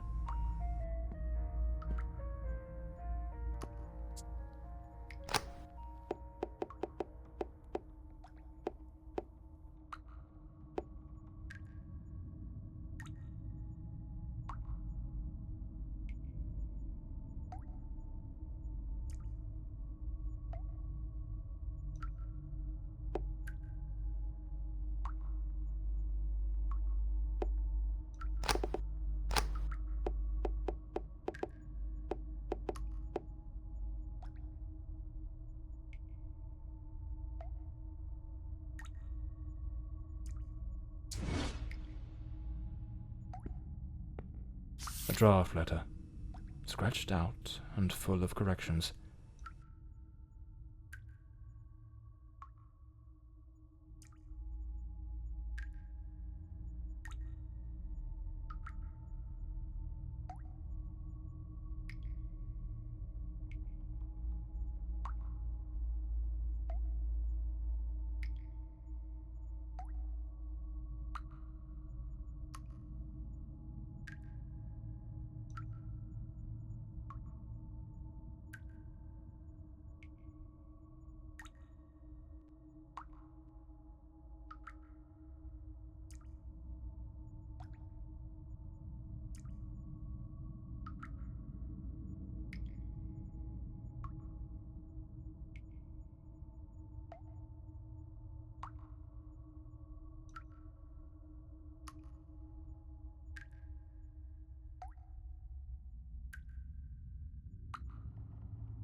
She goaded him into leaving the sanatorium. That man was desperately ill. But Elodie's selfishness outweighed what little sense she had. She pushed him too far. If I pieced this together correctly, that Walter was never really Walter at all. There was another personality. She called it the Shadow, a dominant, dangerous force that surfaced again and again in his life. The threads are beginning to unravel, but I need to see this through. What truly happened to Walter Brandon?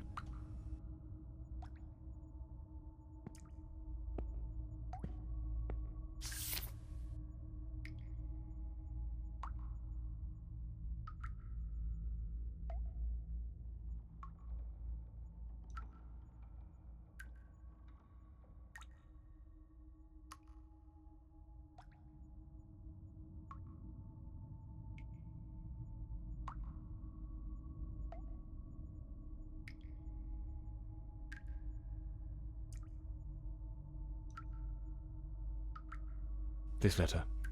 At the very least, it's highly inappropriate.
Patient number 1365 returns after an absence of 4 months.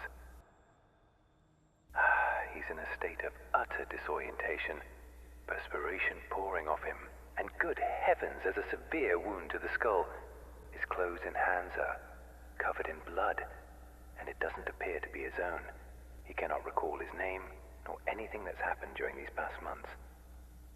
Seems to have found his way back here more by some strange instinct than by memory itself. The personality once known as Walter has vanished entirely, as has the entity we refer to as the Shadow, though given his nature, I cannot say with certainty it isn't still lurking beneath the surface. We have treated cases of dissociative identity before, but never one such as this. His appearance, his voice, even his build and weight change quite drastically. Now he looks frail, gaunt, empty, as though there's nothing inside, as though he were but an empty shell, waiting to be occupied. His condition calls for far stricter supervision. This institution is no longer equipped to care for him. I am ordering his immediate transfer to St. Dymphna Hospital. Dr. Former, a specialist in matters such as this, will take him under his care. As I near the end of my tenure as director, I must see this case brought to a decisive close. The blood upon his hands, the emptiness in his eyes, all point to an act of the gravest kind. One his mind appears to have erased entirely. God help us, if the shadow should ever wake again.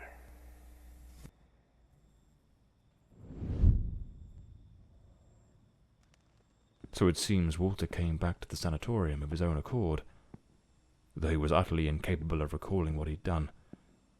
They moved him to St. Dymphna's Hospital. Could he still be there after 20 years? What became of him?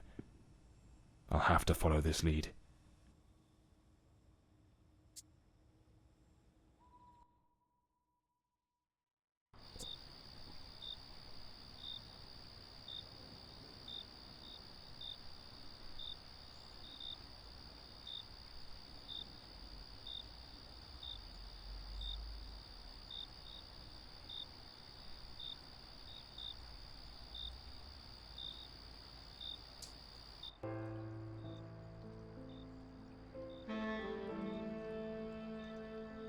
That man returned to the new sanatorium, remembering practically nothing.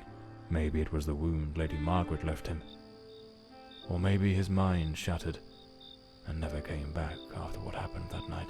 As for me, I was hired to find the one who killed Elodie Fordside, and my intuition told me they were still there, in the depths of St. Dymphna. I sensed that the end of the road was waiting for me in that place.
Can't very well saunter in through the front door as if nothing's amiss.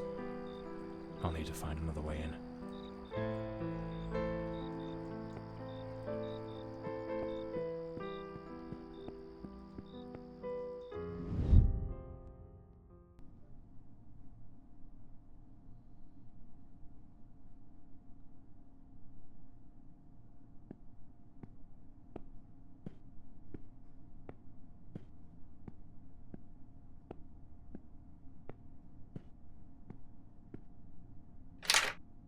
It's locked.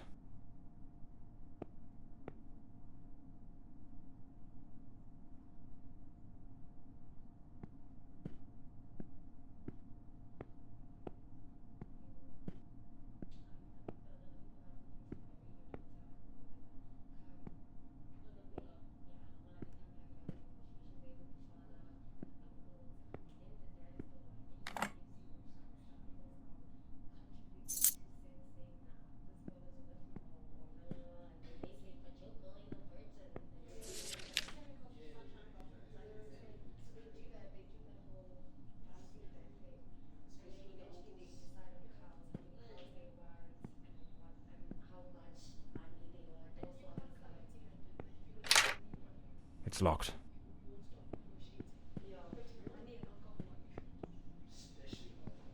The night shift nurses are behind this door.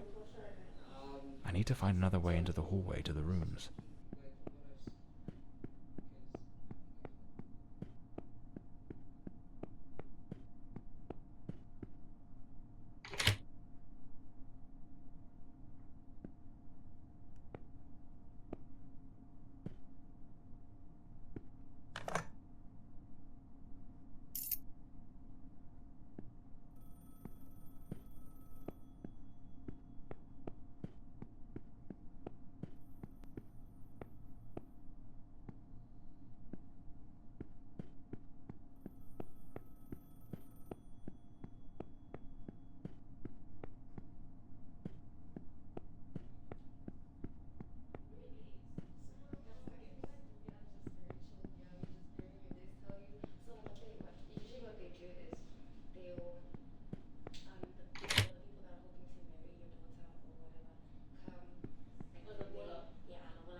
John Morley and the case of the red shoes.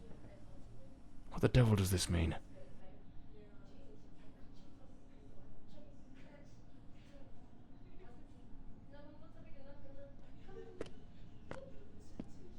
Lady Margaret.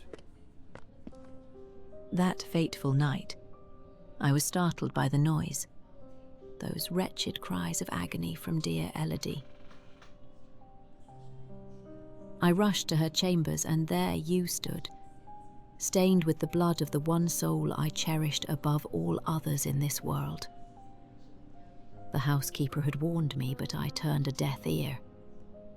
Elodie was finally happy, even amidst your incessant bouts of volatility. Yet, with the passage of time, your demeanour darkened. More and more frequently, that sinister presence lurking within you began to surface, each appearance more violent than the last. Elodie no longer gazed upon you with the starry-eyed affection of a smitten young woman. The atmosphere in this house grew suffocating, fraught with an unbearable tension. That very afternoon I spoke with her. She had resolved to end your engagement. You seemed, or so I dared hope, to have accepted it with grace. But that night, that very night, you ended her life in the most savage manner imaginable. I threw myself upon Elodie, desperate to save her. But alas, it was far too late. Months later, I learned you had returned voluntarily to the sanatorium. I sought answers and immersed myself in understanding the afflictions that plagued you. Dissociative identity disorder, they called it. A condition in which one might host multiple identities, each vying for dominion over the body. But the man confined in that bleak institution was not the shadow, not the fiend who had stolen my daughter. No. He was but the shell, the hapless vessel. And I yearned to find the true culprit, not the facade, the murderer himself. Thus I devised my plan. I came to visit you, and just as Elodie had done, I crafted a new role for you, a new identity to inhabit. I brought books, personal artifacts, penned letters as Penny. I leased an office and prepared every detail meticulously, down to the smallest thread, for your return as John Morley. Everything had to be flawless. And why, you may ask? To make you remember, to awaken the shadow, to summon forth the murderer from the abyss of your fractured mind. John Morley is a good man. Walter Brandon was a spirited young sailor, brimming with love for Elodie. But the shadow was a merciless, unrepentant killer. I wanted to destroy the murderer who had stolen my daughter. But I could never bring myself to harm an innocent man. My obsession, my singular purpose, was to awaken the shadow.